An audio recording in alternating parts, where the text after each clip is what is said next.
नमस्कार दोस्तों, सभी को वंदे मातरम। मैं आपका अपना साथी विनोद आज फिर से अपने YouTube चैनल हिंदी ज्ञान संग्रह पर आप सभी का हार्दिक स्वागत व अभिनंदन करता हूं। उम्मीद है दोस्तों आप अच्छी तैयारी कर रहे होंगे। तो दोस्तों इससे पहले अपनी 2 क्लासेस हो चुकी है। उन 2 क्लासेस में या 2 कक्षाओं में अपनों ने हिंदी भाषा व्याकरण, हिंदी भाषा एवं व्याकरण से संबंधित कुछ सामान्य जानकारियां देखी। हिंदी भाषा एवं व्याकरण से संबंधित क्या है, अपनों ने कुछ सामान्य जानकारियां देखी। उनमें से किस प्रकार के प्रश्न बन रहे थे, परीक्षाओं में कैसे प्रश्न आए हैं, और उसी क्रम में पाठ्यक्रम में अपने दूसरी क्लास में बिंदु लिया था वर्ण विचार। बिंदु कौन सा लिया था? वर्ण विचार। और दोस्तों कल की क्लास में अपनों ने देखा था कि आपके जो वर्ण थे वो 2 भागों में बांटे गए थे, स्वर वर्ण और व्यंजन वर्ण। ये भी अपने कल की क्लास में क्लियर हो चुका था। और कल की क्लास में अपनों ने देखा कि वर्णों की संख्या कितनी होती है, कुल वर्ण कितने होते हैं, उसमें कौन कौन से शामिल किए जाते हैं, स्वर उसमें कितने होते हैं, व्यंजन उसमें कितने होते हैं, उत्क्षिप्त वर्ण कितने होते हैं, सुक्तों की संख्या क्या होती है, अयोगवा ध्वनि क्या है, उनकी संख्याएं कितनी होती है, विशिष्ट व्यंजन कौन सा है।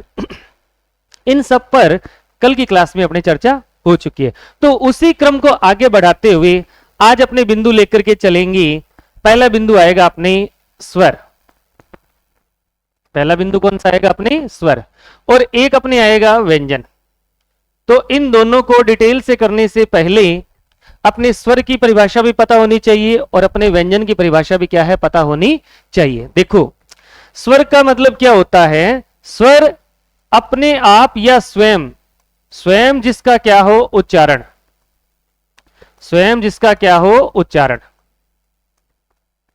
यानी जो फेफड़ों से निकलने वाली श्वास वायु है, फेफड़ों से उठने वाली या निकलने वाली श्वास वायु, निकलने वाली श्वास वायु, फेफड़ों से निकलने वाली जो उठने वाली जो श्वास वायु है, बिना किसी बाधा, बिना किसी बाधा, बिना किसी बाधा या संघर्ष के, या फिर अपने कह सकते हैं रुकावट के, रुकावट के मुख से बाहर निकल जाती है, निकल जाती है। यानी कहने का मतलब क्या है, हमारे मुख से या फिर फेफड़ों से निकलने वाली जो श्वास वायु है, बिना किसी बाधा या संघर्ष या फिर रुकावट के हमारे मुख से क्या हो जाती है, बाहर निकल जाती है। अगर बिना रुकावट के या बिना संघर्ष के, बिना व्यवधान के मुख से क्या होगी, बाहर निकलेगी, तो उसमें रुकावट पैदा नहीं होगी। रुकावट पैदा नहीं होगी तो स्वर अपने आप में क्या बन जाएंगे, स्वतंत्र बन जाएंगे। अपने आप में क्या बन जाएंगे, स्वतंत्र। यानी कोई भी वस्तु है, अगर अब उसको धक्का लगा रहे हैं तो उसमें कहीं ना कहीं आगे जाके कहीं रुक रही है, तो उसमें क्या आ रही है, बाधा उत्पन्न हो रही है, लेकिन वो अपने आप खिसक रही है, तो वो अपने आप में क्या है, स्वतंत्र है। अपने आप में क्या है, वो स्वतंत्र है। उसी प्रकार से जब फेफड़ों से उठने वाली जो श्वास वायु होती है, श्वास वायु होती है, वो क्या करेगी, बिना बाधा के, संघर्ष के, रुकावट के, व्यवधान के क्या होगी, अपने आप ही बाहर निकल जाएगी। अपने आप ही क्या हो जाएगी, बाहर निकल जाएगी। तो वो अपने आप में क्या बन जाती है, स्वतंत्र बन जाएगी। यानी अपने आप ही जिसका क्या हो जाएगा, उच्चारण हो जाएगा। वो तो क्या आएगा दोस्तों, स्वर की श्रेणी में आएगा। किसकी श्रेणी में आएगा, स्वर की श्रेणी में। और अगर अपने बात करते हैं व्यंजन की, अपने बात किसकी करते हैं, व्यंजन की बात करते हैं, तो व्यंजन होता है इसका उच्चारण, व्यंजन का उच्चारण स्वर की सहायता से किया जाएगा। व्यंजन का उच्चारण होगा स्वर की सहायता से किया जाएगा। भी मान लीजिए आपने ए बोला है, आ बोला है, तो ये तो अपने आप में क्या है, स्वतंत्र है। अपने आप में क्या है, स्वतंत्र है। फेफड़ों से उठने वाली जो श्वास वायु है वो अपने आप मुख से क्या हो रही है, बाहर निकल रही है। कोई उसमें रुकावट नहीं आ रही, कोई उसमें बाधा नहीं आ रही, वो अपने आप में क्या है, स्वतंत्र है। लेकिन आप क्या बोल रहे हो, कै बोल रहे हो, तो इसको जब आप तोड़ोगे तो क के साथ में क्या जुड़ा हुआ है, इसमें ए जुड़ा हुआ है। तो ये जो व्यंजन है वो किसके, इसका व्यंजन का उच्चारण है वो किसकी सहायता से किया जा रहा है, स्वर की सहायता से किया जा रहा है। अब स्वर की सहायता से किया जा रहा है तो इसमें क्या हो रही है, बाधा उत्पन्न हो रही है। इसमें क्या उत्पन्न हो रही है, बाधा। इसमें क्या उत्पन्न हो रही है, रुकावट। इसमें क्या आ रहा है, व्यवधान भी उत्पन्न हो रहा है। और ये अपने आप में अस्वतंत्र भी है, ये अपने आप में क्या है, अस्वतंत्र भी है। तो स्वर का मतलब क्या है, स्वर एक ऐसी ध्वनि होती है जिसका उच्चारण क्या होता है, अपने आप ही होता है। यानी मुख से जब इसका हमने श्वास वायु से, इसका श्वास वायु से क्या होती है, बाहर निकलती है तो कोई रुकावट नहीं होती, कोई संघर्ष नहीं होता, बिना बाधा के ही क्या हो जाती है, बाहर निकल जाती है। तो इनका उच्चारण अपने आप में क्या है, खुद होता है। स्वयं जिसका उच्चारण क्या होता है, स्वयं ही होता है, स्वयं जिसका क्या होगा, उच्चारण होगा। लेकिन व्यंजन होता है, इसका उच्चारण स्वर की सहायता से किया जाएगा। किसके सहायता से किया जाएगा, स्वर की सहायता से। और स्वर की सहायता से होगा तो ये अपने आप में क्या होंगे, बाधा से युक्त होंगे, बाधा से युक्त होंगे। और इनमें क्या होगी, रुकावट भी पैदा होगी, इनमें क्या होगा, व्यवधान भी पैदा होगा। ये क्या होगा, अस्वतंत्र होगा। क्या होगा, अस्वतंत्र। और ये संघर्ष से युक्त होंगे। किससे युक्त होंगे, संघर्ष से युक्त। कल भी मैंने आपको बताई थी कि स्वर की जो संख्या होती है वो 11। देवनागरी लिपि में स्वर की संख्या कितनी होती है, 11 होती है। और व्यंजनों की संख्या मैंने कितनी बताई थी, 33। और 2 अपने क्या है, उत्क्षिप्त वर्ण है। तो टोटल कितनी बन जाती है, ये 35 बन जाती है। कितनी बनेगी अपने, 35। व्यंजन ध्वनियां कितनी होती है, 33। और 33 का भी क्या होगा, विभाजन होगा। लेकिन 2 इसमें क्या आ जाते हैं, उत्क्षिप्त वर्ण भी आ जाते हैं। क्या आ जाते हैं दोस्तों, उत्क्षिप्त वर्णों को भी क्या है, हम इनमें शामिल करेंगे। तो ये तो थी इनकी परिभाषा कि स्वर एक ऐसी ध्वनि है जिसका उच्चारण क्या होता है, अपने आप ही होता है। और व्यंजन क्या होता है, इसका विपरीत होता है। व्यंजन का जब उच्चारण करते हैं तो हमें स्वर की सहायता क्या है, लेनी पड़ेगी। स्वर में क्या होता है, बाधा उत्पन्न होगी, संघर्ष भी होगा, रुकावट भी आएगी। ये सब रुकावट नहीं आएगी, संघर्ष भी नहीं होगा और बाधा भी नहीं होगी, कोई व्यवधान भी नहीं होगा। और अपने आप में क्या होंगे, स्वतंत्र होंगे। लेकिन व्यंजन हो गया, ये स्वर की सहायता से बोले जा रहे हैं, इनका उच्चारण हो रहा है, तो जाहिर सी बात है इनमें बाधा उत्पन्न होगी, इनमें रुकावट भी उत्पन्न होगी, इनमें व्यवधान भी होगा। ये अपने आप में क्या होंगे, अस्वतंत्र भी होंगे, ये अपने आप में क्या होंगे, संघर्ष से युक्त भी होंगे। तो दोस्तों अब अपने स्वर की संख्याओं पर चर्चा करेंगे। स्वर को कितने भागों में बांटेंगे, प्रत्येक भाग में कौन कौन से स्वर आएंगे, परीक्षा में उनके प्रश्न कैसे बन करके आ रहे हैं, उन चीजों पर, उन बातों पर हम डिटेल से क्या करेंगे, चर्चा करेंगे। तो देखिए दोस्तों, स्वर की अगर संख्या की बात की जाए तो स्वर होते हैं 11। स्वर कितने आएंगे, 11 आएंगे। अगर आपसे प्रश्न किया जाता है कि देवनागरी लिपि में स्वर कितने हैं, 11, क्योंकि इनका हम क्या कर रहे हैं, प्रयोग कर रहे हैं। एग्जाम में एक बार प्रश्न किया गया था कि अयोग वह ध्वनि सहित, क्या है, अयोग वह ध्वनि सहित, अयोग वह ध्वनि सहित स्वरों की संख्या, अयोग वह ध्वनि सहित स्वरों की संख्या। तो अपने स्वर कितने करने हैं, 11। और अयोग व ध्वनि 2 होती है। 2 कौन सी होती है, अयोग वह ध्वनि, जो हम स्वर में शामिल नहीं करते, यानी अंग और अह को हम स्वर में शामिल नहीं करते। तो परीक्षा में प्रश्न आ जाए कि अयोग वह ध्वनि सहित स्वरों की संख्या कितनी होती है, तो भी अपने को कितनी करनी है, 11 ही करनी है। देवनागरी लिपि में पूछी जाए तब भी कितनी करनी है, 11 ही करनी है। हिंदी भाषा में पूछी जाए स्वरों की संख्या कितनी होती है, तब भी अपने को कितनी करनी है, 11 ही करनी है। और वो 11 स्वर आपके कौन कौन से आते हैं, उनका क्रम क्या रहता है, वो देखिए। सबसे पहले आएगा आपके, सबसे पहले स्वर आएगा आपके ए, उसके बाद में आएगा आ, ई, उसके बाद में ई, उसके बाद में उ, उसके बाद में ऊ, उसके बाद में क्या आएगा, री, उसके बाद में क्या आएगा, ए, उसके बाद में आई, उसके बाद में ओ, और उसके बाद में औ। तो कुल कितने हो गए? 7 और 4 कितने हो गए? 11। लेकिन जो आपके जो अंग और अ है, दो आपके क्या है? अयोग व ध्वनि है, इनको हम स्वरों की संख्या में शामिल नहीं करते। तो ये प्रश्न परीक्षा में किया जा चुका है कि अयोग वह ध्वनि सहित स्वरों की संख्या कितनी होती है। तो दोस्तों आपको बेझिझक इसमें उत्तर कौन सा करना पड़ेगा? 11 ही करना पड़ेगा। कभी कभार संख्याओं को लेकर के अपने को क्या हो जाता है? असमंजस की स्थिति हो जाती है कि हम इसका उत्तर माने कौन सा। तो कहीं भी अपने को सोचने की जरूरत नहीं है। देवनागरी लिपि में अपने को स्वर कितने करने हैं? 11 ही करने हैं।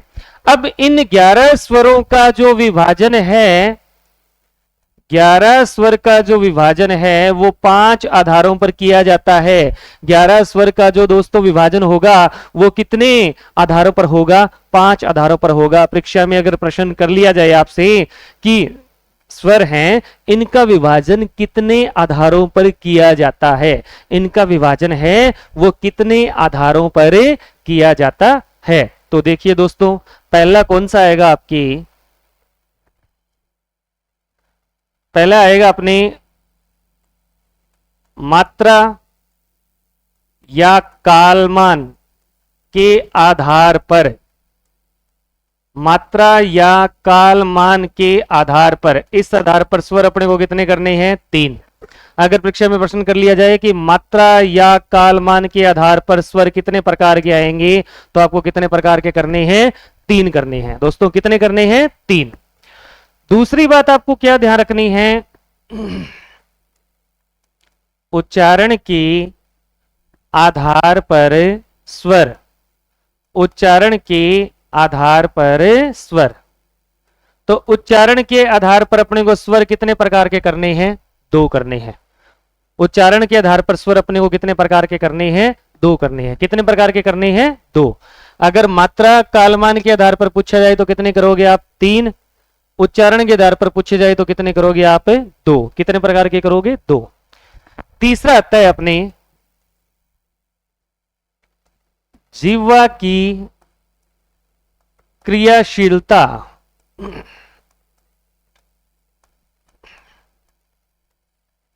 जिह्वा की क्रियाशीलता के आधार पर स्वर। जिह्वा की क्रियाशीलता के आधार पर स्वर। तो दोस्तों अगर प्रश्न आ जाए जिह्वा, जिह्वा में कितने वर्ण आ रहे हैं? 3। कितने आ रहे हैं? 3। तो जिह्वा के आधार पर भी कितने होते हैं आपके? 3। कितने आएंगे? 3। उसके बाद में प्रश्न आता है होठ की गोलाई के आधार पर। होठ की या होठ की गोलाई के आधार पर, इस पर कितने करने हैं अपने को? 2। कितने करेंगे अपने? 2। होठ की गोलाई के आधार पर कितने करेंगे अपने? 2 प्रकार के। उसके बाद में 5 नंबर पे बिंदु अपने को ध्यान रखना है, मुख की आकृति। सेकंड ग्रेड में 2 बार क्वेश्चन आ चुका है इससे। मुख की आकृति के आधार पर स्वर। मुख की आकृति के आधार पर स्वर। तो कितने प्रकार के करेंगे अपने? 4 प्रकार के। कितने प्रकार के करेंगे दोस्तों? 4 प्रकार के। तो सबसे पहले स्वर की संख्या कितनी है? 11। स्वर का दोस्तों अपने को विभाजन करना है, तो वो विभाजन कितने आधारों पर करेंगे अपने? 5। तो स्वर की संख्या कितनी? 11। विभाजन कितने आधार पर? 5 आधारों पर। कितने आधारों पर करेंगे? 5। पहला विभाजन होगा मात्रा या कालमान के आधार पर। कितने प्रकार के आएंगे? 3। उच्चारण के आधार पर स्वर कितने प्रकार के आएंगे? 2। जिह्वा की क्रियाशीलता के आधार पर स्वर कितने प्रकार के आएंगे आपके? 3। होठ की गोलाई के आधार पर स्वर कितने प्रकार के आएंगे? 2। और मुख की आकृति के आधार पर स्वर कितने प्रकार के आएंगे? 4। कितने प्रकार के आएंगे? 4। तो दोस्तों इसको सामान्य रूप से इसको ट्रिक के माध्यम से अपने कैसे याद कर सकते हैं? स्वर है उसके मोबाइल नंबर कितने हैं? 115 32 स्वर के मोबाइल नंबर, स्वर के मोबाइल नंबर, स्वर के मोबाइल नंबर, स्वर के मोबाइल नंबर कितने आएंगे दोस्तों? 115 32 324। जब फोन की घंटी बजती है सब कहते हैं हेलो। तो स्वर की जब घंटी बजे तो उसके मोबाइल नंबर याद रखने अपने को 115 32324। तो स्वर की संख्या कितनी आएगी 11। कितने आधारों पर विभाजन करेंगे 5। पहले कौन सा आएगा मात्रा या कालमान के आधार पर कितने प्रकार के 3। उच्चारण के आधार पर स्वर कितने आएंगे 2। जीवा की क्रियाशीलता के आधार पर स्वर आएंगे 3। होठ की गोलाई के आधार पर स्वर कितने प्रकार के आएंगे 2। और मुख की आकृति के आधार पर स्वर कितने प्रकार के आएंगे 4। तो दोस्तों स्वर के मोबाइल नंबर कितने हैं 115 32324। आसानी से आप इसको याद रख सकते हैं 115 32324। क्लियर है। अब इसके बाद में देखिए आप, हम 5 आधारों पर हमने इनका क्या किया विभाजन किया। तो प्रत्येक विभाजन को अपने डिटेल से इस पर चर्चा करेंगे कि कौन कौन से स्वर होते हैं वो किसके अंदर रखे जाते हैं, किस प्रकार से रखे जाते हैं। तो दोस्तों पहला आएगा अपने समय, मात्रा या कालमान या एकमात्रिक या सामान्य या फिर मूल स्वर। परीक्षा में इनका उपनाम आ सकता है। दोस्तों आप किसी भी भर्ती परीक्षा की तैयारी कर रहे हो, उन परीक्षाओं में अगर वर्णमाला से संबंधित प्रश्न आता है तो उसमें क्या है उसका नाम क्या कर दिया जाता है बदल दिया जाता है। तो दोस्तों अपने को पता होना चाहिए कि समय का मतलब क्या है। जब आप किसी स्वर का उच्चारण करते हो तो समय की मात्रा कितनी लगती है। एक तो बोलते हो आप ए, एक बोलते हो आ, तो उसमें क्या होता है समय ज्यादा लगेगा। मात्रा का मतलब होता है मात्रा 1 है या 2 है। काल का मतलब भी क्या होता है समय। एक मात्रिक एक मात्रा, सामान्य बिल्कुल सामान्य स्वर जो काम में आ रहे हैं। मूल, मूल का मतलब होता है इन्हीं से ही सारे स्वरों का क्या होगा निर्माण होगा। इन्हीं स्वरों से ही सारे स्वर का क्या होगा निर्माण होगा। तो वो स्वर कितने आएंगे दोस्तों 4 आएंगे। और वो 4 स्वर कौन से होंगे ए, उसके बाद ई, उसके बाद उ, उसके बाद री। ए ई उ और री, ए ई उ और री अयूरी, ए ई उ और री अयूरी, ए ई उ और री अयूरी। तो समय, मात्रा, कालमान, सामान्य, मूल स्वर। और इसका दोस्तों एक नाम और भी आता है जिसका नाम क्या आता है आपका हर्षव स्वर। कौन सा आएगा हर्षव। या फिर इसको क्या कह सकते हैं अपने लघु स्वर। क्या कहेंगे अपने लघु। तो कितने उपनाम आ गए। परीक्षा में कोई सा भी नाम आपके सामने आ सकता है। तो इनकी संख्या कितनी आएगी 4 आएगी दोस्तों। और वो 4 कौन सी याद रखनी है आपको ए ई उ री अयूरी, ए ई उ री अयूरी। तो समय, मात्रा, कालमान, एकमात्रिक, सामान्य, मूल स्वर, हर्षव स्वर या फिर लघु स्वर, सभी का नाम क्या है एक ही है। और इनकी संख्या कितनी होती है 4। अब जो प्रश्न परीक्षा में उठने वाला होता है, अगर आपसे प्रश्न कर लिया जाए मूल स्वरों की संख्या, किसकी संख्या मूल स्वरों की संख्या। अगर आपसे प्रश्न किया जा रहा है परीक्षा के अंदर कि मूल स्वरों की संख्या बताइए, तो मूल स्वरों की संख्या आपको कितनी करनी है 4। कितनी करनी है अपने को 4। तो कल्पना कीजिए 4 ऑप्शन आपके सामने नहीं आ रहा है, 4 ऑप्शन आपके सामने नहीं आ रहा है। तो आप कितने करोगे 11 करोगे। कितने करोगे आप 11। कितने करोगे आप 11। अगर मूल स्वर की संख्या पूछी जाए तो कितनी करनी है अपने को 4 करनी है। 4 अगर ऑप्शन में नहीं मिलता है तो अपने कौन से करेंगे 11। क्योंकि इन चारों से ही सारे स्वरों का निर्माण होता है, इसलिए इनको क्या कह दिया मूल। लेकिन ये ऑप्शन में नहीं है तो 11 के 11 स्वरों का प्रयोग तो क्या है अपने शब्दों के अंदर मात्राओं में अपने क्या है करते आ रहे हैं। तो इसलिए वो भी अपने आप में क्या बन जाते हैं मूल बन जाते हैं। तो अपने को ऑप्शन देखना पड़ेगा। पहले मूल स्वर अपने को कितना करना है 4। 4 अगर ऑप्शन में नहीं मिलता है तो अपने कितने करेंगे 11 करेंगे। कितने करेंगे दोस्तों 11। 2 नंबर पे देखिए आप, 2 नंबर पे अपने को याद रखना है हर्षव का विलोम क्या होता है दीर्घ स्वर। लघु का मतलब क्या होता है गुरु। लघु का मतलब क्या होता है गुरु। और एक मात्रिक का मतलब द्विमात्रिक। एक मात्रिक स्वर का मतलब क्या होता है? द्विमात्रिक स्वर। एक मात्रिक का विलोम क्या बनेगा? सॉरी, मतलब नहीं एक मात्रिक का विलोम क्या बनेगा? द्विमात्रिक। एक मात्रिक जिसमें एक मात्रा हो, द्विमात्रिक मतलब जिसमें दो मात्राएं हो, जिसमें क्या आती हो? अपने दो मात्राएं आती हो। इनको हम क्या कह सकते हैं? संयुक्त स्वर भी कह सकते हैं। इनको क्या कह सकते हैं? अपने दीर्घ स्वर भी कह सकते हैं। क्या कह सकते हैं? दीर्घ स्वर। इनकी संख्या अपने को कितनी करनी है? 7। कितनी करनी है अपने को? 7।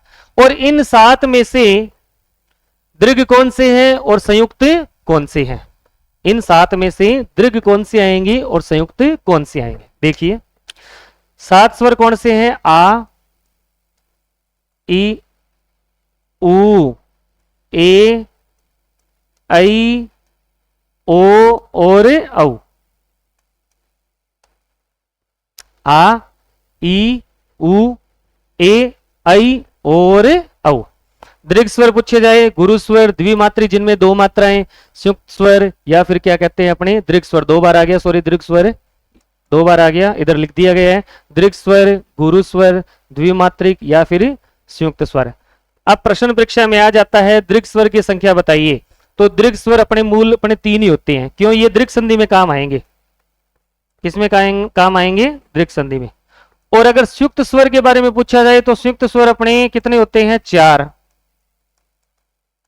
संयुक्त स्वर कितने होते हैं अपने? 4। प्रश्न आ जाता है ना परीक्षा में कि संयुक्त स्वरों की संख्या बताइए, दीर्घ स्वरों की संख्या बताइए। तो पहले दीर्घ क्या है? 3 ही होते हैं, क्योंकि अपने तीनों का क्या करते हैं? दीर्घ संधि में प्रयोग करते हैं। दो से मिलकर बने हैं जो वो अपने आप में क्या होते हैं? संयुक्त भी होते हैं। वो अपने आप में क्या होते हैं? बड़े भी होते हैं। अपने आप में क्या होते हैं? बड़े भी होते हैं। तो संयुक्त स्वरों की संख्या पूछी जाए आपको कितनी करनी है? 4 करनी है। और दीर्घ संधि में जो काम आने वाले स्वर है इनकी संख्या कितनी होती है? आपकी 3 आएगी। इनकी संख्या कितनी आएगी? 3। अब दोस्तों आपने द्विमात्रिक भी देख लिया, संयुक्त भी देख लिया और दीर्घ भी देख लिया। अब इनका उपनाम क्या है? एग्जाम में एग्जामिनर क्या कर देता है? कभी कभार इनके उपनाम भी दे देता है। क्या दे देता है? अपने उपनाम। तो वो अपने को कैसे ध्यान में रखने हैं, किस प्रकार से ध्यान में रखने हैं, तो उस पर अपनी चर्चा करेंगे। सबसे पहले आएगा समान अक्षर। क्या आएगा? समानाक्षर या सवर्ण या फिर सजातीय वर्ण। सजातीय वर्ण या इनको क्या कह सकते हैं? स्वर भी कह सकते हैं। ये 3 आएंगे। एक तो आएगा आपके आ, एक आएगा आपके ई और एक आएगा आपके उ। एक तो कौन सा आएगा? आपके आ आएगा और दूसरा कौन सा आएगा दोस्तों? ई आएगा और ये क्या आएगा? उ आएगा। इसको क्या कहेंगे अपने? उ। समान अक्षर जिसमें समान प्लस अक्षर, समान प्लस अक्षर। सवर्ण, स का मतलब होता है समान, जिसमें समान वर्ण जुड़े हुए हो। और सजातीय का मतलब समान जाति। सजातीय का मतलब क्या होता है? समान जाति। क्या होता है? समान जाति, यानी जिसकी जाति क्या हो? समान हो। यानी ये जो आपका आ होता है वो किससे मिलकर बनता है? ए के साथ ऐसे। किससे मिलकर बनेगा दोस्तों? ए के साथ ऐसे। और आपका ई होता है वो किससे मिलकर बनता है? ई के साथ ई से। और आपका उ होता है वो किससे मिलकर बनता है? उ के साथ उ से। आपका उ होता है वो किससे मिलकर बनेगा दोस्तों? उ के साथ उ से। तो इसलिए इनको क्या कहा जाता है? समान अक्षर भी कहा जाता है, इसलिए इनको समान वर्ण भी कहा जाता है, इसलिए इनको सजातीय स्वर भी कहा जाता है। यानी जिनकी जाति क्या हो? समान हो। जिनकी जाति क्या हो? समान हो। 2 नंबर भी अपने को ध्यान क्या रखना है? संध्यक्षर। क्या याद रखेंगे? संध्यक्षर, असवर्ण या फिर विजातीय स्वर या फिर क्या रखेंगे? संयुक्त स्वर। 3 तो अपने कौन से देख लिए? समानाक्षर, सवर्ण, सजातीय स्वर, आ, ई और उ। ये ए प्लस है, ये ई प्लस ई और ये उ के साथ उ। और संध्यक्षर, असवर्ण विजातीय या संयुक्त, इनकी संख्या कितनी होती है? इनकी संख्या अपने को कितनी करनी है? 4। और वो 4 कौन कौन से आएंगे? ए, आई, ओ और औ। कौन से आएंगे आपके? ए, आई, ओ और औ। ये क्या होते हैं आपके? संध्याक्षर, असवर्ण या फिर विजातीय स्वर। कौन से आएंगे? विजातीय स्वर। तो दोस्तों संध्याक्षर का मतलब जो संधि से बनी हुई अक्षर या संधि में काम आने वाले अक्षर। असवर्ण जो समान वर्ण के न हो, ए का मतलब नहीं और स का मतलब समान, जिनमें समान वर्ण न हो। वी का मतलब है सजातीय का विलोम क्या होता है? विजातीय। सजातीय का दोस्तों विलोम क्या करेंगे अपनी? विजातीय। इनमें जाति क्या है? समान है, तो इनकी जाति क्या होगी? अलग अलग होगी। संयुक्त का मतलब जो दो से मिलकर बने हुए हो। किससे मिलकर बने हुए हो? दो से मिलकर। तो इनको अगर अपने डिटेल से देखें, ए, आई, ओ और औ। कौन सा आएगा? ए, आई, ओ और औ। तो ए होता है वो किससे मिलकर बनता है? ए के साथ ई से। आई होता है वो किससे मिलकर बनता है आपका? ए के साथ ए से। ओ होता है वो किससे मिलकर बनता है दोस्तों? ए के साथ ऊ से। और आपका औ होता है वो किससे मिलकर बनेगा? ए के साथ ओ से। किससे मिलकर बनेगा? ए के साथ ओ से। ए किससे मिलकर बना? ए के साथ ई। आई किससे मिलकर बना? ए के साथ ए। ओ किससे मिलकर बना? ए के साथ ऊ। और औ किससे मिलकर बना? ए के साथ ओ से। दोस्तों ये जो आपका ए स्वर होता है इसकी मात्रा वर्ण पे ये लगती है, और आपका आई स्वर होता है इसकी मात्रा वर्ण पे दुगनी लगती है। इसकी मात्रा वर्ण पर कितनी लगती है? दुगनी लगती है। रीट की पात्रता जो शुरू हुई थी उसमें पूछा गया था कि कौन सा शब्द ऐसा है जिसमें आई स्वर का प्रयोग हो रहा है। किसका प्रयोग हो रहा है? आई स्वर का प्रयोग हो रहा है। तो दोस्तों जिसपे दो मात्राएं लगे, मान लीजिए पैतृक शब्द लिखा। क्या शब्द लिखा? पैतृक। तो इसमें कितनी मात्राएं लग रही है? दो मात्राएं लग रही है। तो इसका मतलब इसमें आई स्वर का क्या हो रहा है? प्रयोग हो रहा है। एक बेसिक सी बात आपको और ध्यान रखनी है, ए और ओ स्वर का प्रयोग गुण संधि में होगा। कौन सी संधि में होगा? गुण संधि में। तो इसको अपने गुण स्वर भी कहते हैं। इसको क्या कहते हैं? अपने गुण स्वर। ए और ओ स्वर का प्रयोग कौन सी संधि में होता है? गुण संधि में होता है। तो दोस्तों इसको अपने क्या कहेंगे? गुण संधि भी कहेंगे। क्या कहेंगे? अपने गुण संधि। और आई और औ, इन दोनों स्वर का प्रयोग वृद्धि संधि में होगा। दोस्तों कौन सी संधि में होगा? वृद्धि संधि में।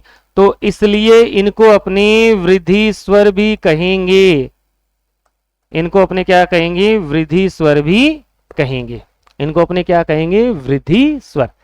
तो दोस्तों ए और ओ का प्रयोग कौन से संधि में होता है? गुण संधि में। तो इसलिए इनको क्या कहेंगे? अपने गुण स्वर भी कहेंगे। आई और औ का प्रयोग वृद्धि संधि में होता है, तो इसलिए दोस्तों इसको अपने क्या कहेंगे? वृद्धि स्वर भी कहेंगे। कौन से स्वर कहेंगे? वृद्धि। एक बात अपने को और ध्यान रखनी है, ए का प्रयोग, ए को जब तोड़ते हैं तो ए प्लस ई, आई को तोड़ते हैं तो ए प्लस ए। तो आई को बनाने के लिए मेरे को ए का सहारा लेना पड़ेगा। किसका सहारा लेना पड़ेगा? ए स्वर का क्या लेना पड़ेगा? सहारा। ओ को तोड़ते हैं तो ए प्लस ओ, और औ को तोड़ते हैं तो ए प्लस ओ। तो मेरे को ओ का भी इसमें क्या लेना पड़ेगा? सहारा लेना पड़ेगा। तो दोस्तों परीक्षा में कभी एग्जामिनर आपसे प्रश्न कर ले, शुद्ध संयुक्त स्वर, शुद्ध संयुक्त स्वर, अगर परीक्षा में एग्जामिनर आपसे प्रश्न कर लेता है कि शुद्ध संयुक्त स्वर कौन से होते हैं, तो दो ध्यान रखने हैं, ए और ओ। कौन से ध्यान रखने हैं? ए और ओ। क्योंकि जब आई बनाओगे तो आपको ए का क्या लेना पड़ेगा? सहारा लेना पड़ेगा। और अगर औ बनाओगे तो आपको ओ का क्या लेना पड़ेगा? सहारा लेना पड़ेगा। तो मैं बेसिक सी चर्चा कर रहा हूं दोस्तों। अपनों ने प्रश्न पहले क्या किया कि स्वर एक ऐसी ध्वनि होती है जो हमारे श्वास वायु से निकलेगी तो उसमें कोई बाधा उत्पन्न नहीं होगी, कोई रुकावट उत्पन्न नहीं होगी, कोई संघर्ष नहीं होगा, कोई व्यवधान नहीं होगा। वो अपने आप में क्या होंगे? स्वतंत्र होंगे, बाधा रहित होंगे, अपने आप ही क्या होंगे? उच्चारित होंगे। जबकि व्यंजन होता है वो इसका क्या होता है? विपरीत होता है। व्यंजन इसका क्या होता है? विपरीत होता है। जिसका उच्चारण स्वर की सहायता से किया जाएगा। और स्वर की सहायता से उच्चारण होगा तो वो बाधा से युक्त होगा, वो अस्वतंत्र भी होगा, वो संघर्षहीन भी होगा, उसमें कुछ ना कुछ रुकावट भी क्या होगी, पैदा होगी। स्वर की अगर संख्याओं की बात करते हैं तो देवनागरी लिपि में स्वर कितने होते हैं, 11। कितने होते हैं, 11। और उनका अपने विभाजन करते हैं तो वो कितने आधारों पर करते हैं, कितने आधारों पर करेंगे, अपने 5 आधारों पर करेंगे। पहला आएगा समय, कालमान या मात्रा के आधार पर 3, उच्चारण के आधार पर 2, उसके बाद में जीवा की क्रियाशीलता के आधार पर कितने करेंगे, अपने 3, उसके बाद में होठ की गोलाई के आधार पर कितने करेंगे, 2, और उसके बाद में मुख की आकृति के आधार पर कितने करेंगे, 4। तो दोस्तों स्वर के मैंने मोबाइल नंबर आपको बताए हैं 115 32324। कितने बताए हैं, 115 32324।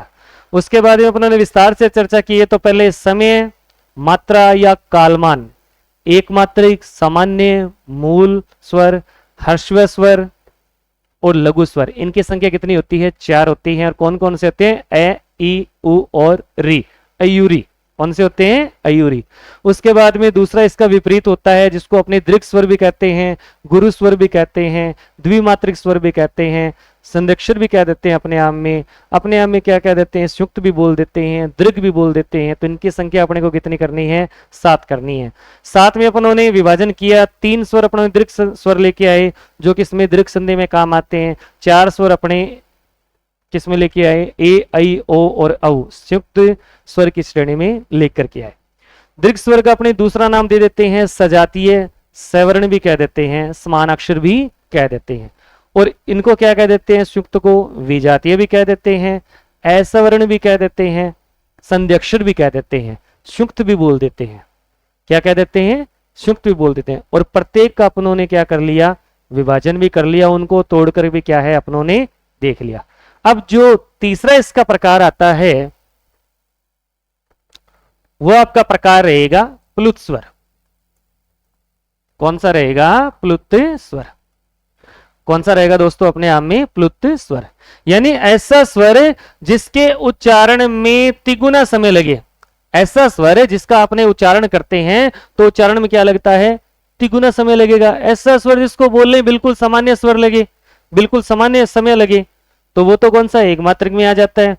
दुगुना समय लगे वो द्विमात्रिक में आ जाता है। और अगर तिगुना समय लग रहा है तो उसको क्या कहेंगे, अपने प्लुत स्वर कहेंगे। और प्लुत स्वर को दर्शाने के लिए अपने 3 के नीचे क्या लगाते हैं, ये घुंडी लगाते हैं। 3 के नीचे क्या लगाते हैं, घुंडी। मान लीजिए ए लिखा तो ये अपने आप में क्या बन गया, प्लुत स्वर बन गया। इसी प्रकार से जो आपके 11 स्वर है, इन 11 स्वर के आगे ये चिन्ह लगा देते हैं तो अपने आप में क्या बन जाता है, ये प्लुत स्वर बनेगा। कौन सा स्वर बनेगा दोस्तों, प्लुत स्वर बनेगा। तो और दूसरी बात, जैसे मान लो आपने ये लिखा, एक तो लिखते हैं अपने ओम और एक लिखते हैं ओम नमः शिवाय। क्या बोलते हैं, ओम नमः शिवाय। तो ये जो स्वर का प्रयोग हो रहा है वो अपने आप में क्या है, प्लुत स्वर है। तो दोस्तों अपने आप में कौन सा आएगा, प्लुत स्वर आएगा।